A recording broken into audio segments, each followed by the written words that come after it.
Hi guys, follow me on Instagram to never ever miss any of my crazy updates.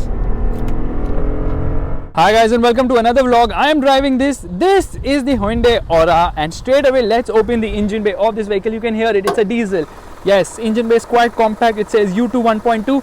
There's insulation right there and I actually like how they have made this car in terms of, distinguishing it from the Neos, although it looks very similar. You get these DRLs here which are nice and funky but definitely look like an afterthought. There's a projector setup but that's halogen and the fog lamps are halogen as well. Massive grille as such. And I love this treatment. They've not gone for chrome, but I think this is sort of a, I don't even know the color, you guys can guess if you want. So you see there's a little bit of aggression there on the bumper as well, which kind of looks nice. This is the accent replacement, or maybe it's not. It says Smart Auto. I don't know why it says Smart Auto, because I think the AMD has finally become smart. And the overall design of the car is not really very impressive because the boot looks like an afterthought, unfortunately, and they've tried to make it look better by giving this blackened treatment here on the C-pillar. Meanwhile, the wheels of this car look a little bit overdone somehow. 175, 60, 15 are the tire size, whatever that is. So some cuts and creases just to improve the look of the car, but the rear doesn't gel with the front at all and it seems a little bit too busy. Meanwhile, we've got rear parking sensors, you've got a reverse parking camera as well. Now in order to open the boot, it's going to open from the inside, I believe.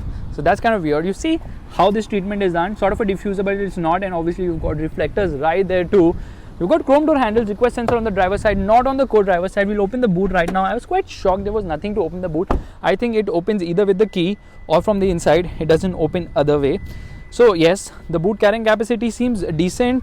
Meanwhile, the spare wheel isn't an alloy. It's actually a smaller size tire too. 165, 70, okay there, let me see, 14. Yeah, that's right. So boot is decent size for a compact sedan, but the overall design isn't that fluid as such and doesn't attract any attention on the road. Again, we've got an Eco Torque badging on the left side as well. Car is kind of silent, but some amount of vibrations are seeping through, obviously. Meanwhile, space at the rear is decent. I think the wheelbase is bigger than the Accent, so they've improved on that front. Slightly more space at the rear as well, but not as much as, say, the Honda Amaze. Now the floor is almost flat, which is a good thing, and there is a 12-volt charging socket. The rear AC vents, no scooped out seat back, but they are magazine holders. There is a center armrest with twin cup holders, but there's no center headrest here. The other headrests are obviously adjustable, which is actually a good thing. There's decent amount of headroom on offer here. So you can see I'm almost 6 feet 2 inches tall. My hair is brushing, but if you're a little less taller than that, or rather shorter than that, then you will not have an issue. There's a handle here, there's a handle on the other side, there's a light placement in the center as well. Meanwhile, the door pockets are big enough. You've got a bottle imprint as well. Rather, you've got a bottle logo too, just to tell you that you only have to keep a bottle, you can't keep anything else. That's just a joke. You see this treatment, which is actually funky and nice. In fact, you can see in the dashboard also, it looks very nice, especially that bronze treatment, because it actually complements the color of this particular car, which is again a nice thing. But what is not nice is the fact that this car does not get adjustable headrests at the front. So yeah, they have cut costs on that front. And the seats are decently comfortable, not the most comfortable as such, but decently comfortable, because this is not adjustable, so that's where the comfort actually goes for a little bit of a toss. Now you see the dashboard design is nice, and that treatment is carried over here as well, and the door pockets are big enough at the front too. Meanwhile, you can see straight away on the inside, well, the dashboard design looks nice, especially this treatment is super cool. Now to lock the door, you have a button here. These are obviously the power window control. These are the controls for the outside rear view mirrors. And the side AC vents look really funky and nice, and you have got the piano black finish. In fact, the color treatment is really very cool. I like it. I like how they have done the interior of the car. It looks very premium somehow. There's storage space here as well. There's storage space inside as well, and it's a cool glove box too. There's a wireless charger here. There are two USB ports here and a 12-volt charging socket as well. Oh my god, that is actually a third USB port.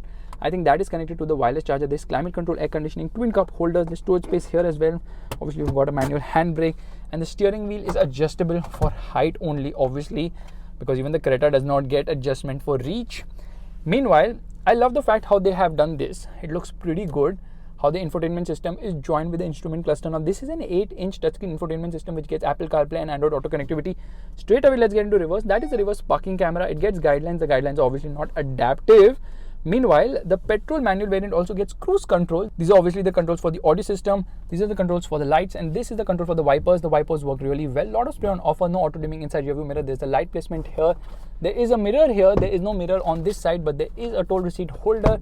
Is the light? Yeah, that's the light. And there is a mic placement here. Meanwhile, the car actually looks nice on the inside, especially this instrument cluster wherein the tachometer is analog and everything else is digital, which looks really very funky. I love the way they have actually done the instrument cluster on this car. You see, you get all the information on the right side and it is pretty good and nice and very slick to use too. You get all the information you would ever need, and digital speedometer is big enough in terms of size, so really funky. Now this is obviously like the Neos, and you've got this piano black finishing here for this panel, and lot of colors. You see beige, you see black, you see bronze, you see again piano black as well, and some amount of hard plastics obviously. Meanwhile, the horn is decent as well, and since we are doing the walk around, the rain has completely stopped once I've got inside. When I was outside, it was still drizzling, so rain has been an absolute bitch today. So let's do one thing, let's play an audio right away. Oh, we can't use that word, no problem. Play an audio, let's hear it.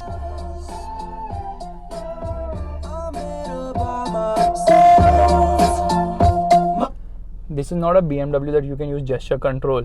Anyways, the buttons are very nice and high quality. In fact, the interior feels really very nice except for the hard plastics here and there, but looks very premium, like a Neons, but they've differentiated it very nicely as well. Now it gets 2 airbags, it gets ABS and plenty of usual features which you expect in the segment. In fact, there is the headlight leveler on the right side, and this is the push button start. It gets keyless entry, and like I already showed you, the wireless charging pad. The gear lever feels nice to hold. In fact, I think we've already done a detailed vlog of the Hyundai Aura. You can just click here to know about the features of the car. Let's get driving straight away. First things first, air conditioning off, into drive mode already, left foot on the brake, wipers on, revving the motor, doesn't rev at all, and yeah, off we go.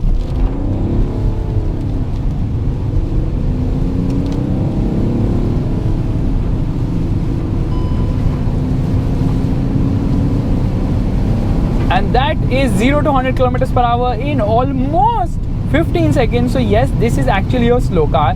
The Aura diesel is powered by a 1.2 liter U2 Eco Torque diesel engine. Yes, I tried to remember that. It produces 75 PS of power, which is measly, but 190 Newton meters of torque, which peaks for 500 RPM, I think around 1750 to 2250 RPM. And overall performance isn't that great because the engine is small. NVH is good once you're on the move, but when you're idling the car, you can feel some sort of vibration because this is, at the end of the day, a 3-cylinder diesel engine. Ironically though, the brakes are super good, super stopping power indeed for a car of this size and price. But on get-go, there's some lag. Okay, initial lag is there minutely, and it redlines slightly above 4000 RPM. But look at this, it swings back and forth because every time the AMD gearbox shifts a gear, you realize it. You feel that there's an effort being made to shift gears because unfortunately, shifts at full pelt isn't that smooth. Yeah, you can feel the jerkiness of the AMD, and this is where that lag is also there. So Hyundai has dialed some lag intentionally, I believe, so that, you know, the jerks can be reduced. But the gap between shifts is so long. It's that same effect which I told you earlier on, that the command from the gearbox goes to Korea approves the gear shift, and then only it happens. That's the level of lag it happens in this gearbox. But somehow, you know, downshift, it is eager to downshift and put you into a lower gear. Unfortunately though, it just doesn't feel enthusiastic in the top end. Beyond 3500 RPM, there is absolutely no enthusiasm in this engine.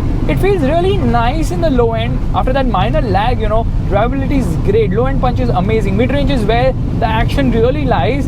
But beyond 3500 RPM, performance dulls dramatically to an extent. You are like, I'm not making any progress as such. It's better to upshift. And you see how the tachometer is dangling. You know, you can actually control the gears with your right foot. That's right. Okay, depending on how much throttle input is there, the gearbox will shift, unshift, or rather downshift. There's nothing known as unshift, Faisal. Okay, so you can see that the performance is good as long as you're not going hard onto the gas, because when you're driving it smoothly on part throttle, this gearbox behaves nicely because then you don't really care about the lethargic gear shift. So everything with an AMT is pronounced here. That is smooth performance when not hard accelerating, and really long shifts, rather long shift times when you're accelerating really hard. It just can't cope up with your enthusiasm. So in the city, you will never face an issue because drivability is really nice, and it's a very refined motor as such, but becomes quite vocal. Not really in a coarse way, but it becomes quite vocal once you get past 3000 RPM. And I don't know why the red line is marked at 5000 RPM, but it actually wants to shift around 4,500 RPM only. I think around 4300 RPM when it wants to shift. You can obviously take manual control of things, by slotting the gear lever towards yourself. Now we are in manual mode. Here I'm downshifting. It will obviously not hold on to a gear. It will upshift regardless, and yeah, that is a bit of an issue. Again, shift times are really lethargic. I don't see any point of the manual mode because the gearbox is enthusiastic enough to upshift or downshift whenever you need it. So why do you need a manual mode? Well, it's there. This is no sport mode as such. Okay, here we want a downshift. Actually, I've upshifted to 5th gear. Now in 5th gear, again, it feels really calm. This engine is something which really likes to take things easy.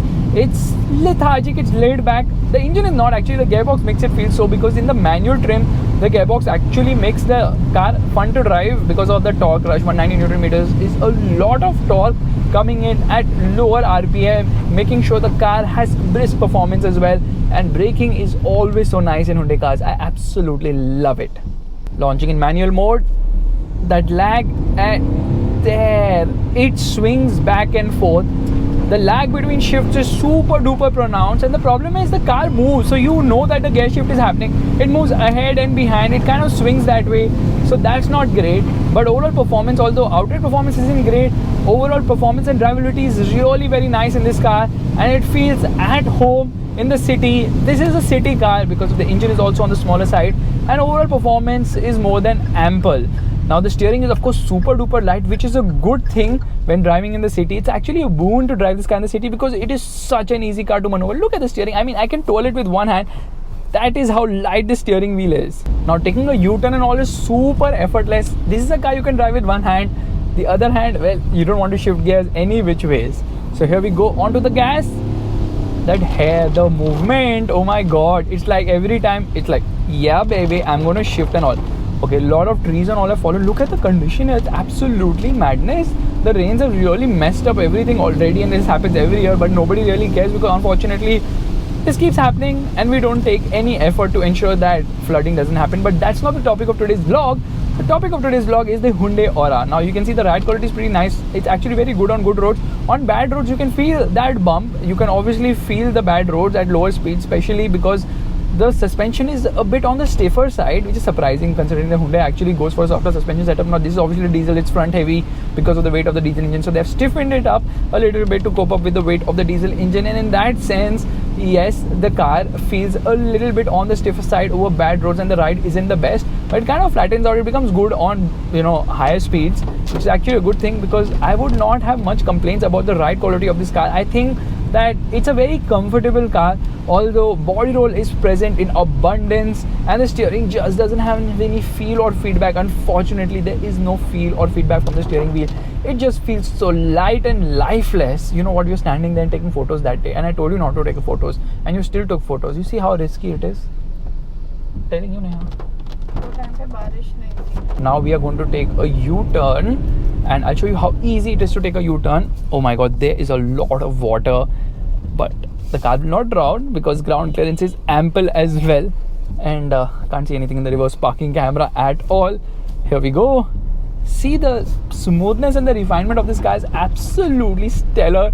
Only thing is, this AMT really ruins the whole experience when you want to go a little bit enthusiastic, but this is not about enthusiasm at all. Please note that, write it in the front page of your notebook, that do not drive an AMT equipped car with enthusiasm. It is just going to disappoint you in hordes. In fact, you know what? It's just that expectation from this car that it's going to perform really very nicely when you get 100 with the gas, because the manual is so good in terms of performance. The AMT is the culprit here. In fact, the manual is almost a second faster from 0 to 100 kilometers per hour. That is how much fun the manual is. That said, we have got acres of variants on offer. There are 12 variants on offer, and now listen to this very carefully. There are 2 variants for the diesel manual, there are 2 variants for the diesel auto, there are 2 variants for the petrol auto, and there are 4 variants for the petrol manual, and there's one CNG or biofuel, CNG and petrol mix variant, and one there is the turbo petrol manual as well.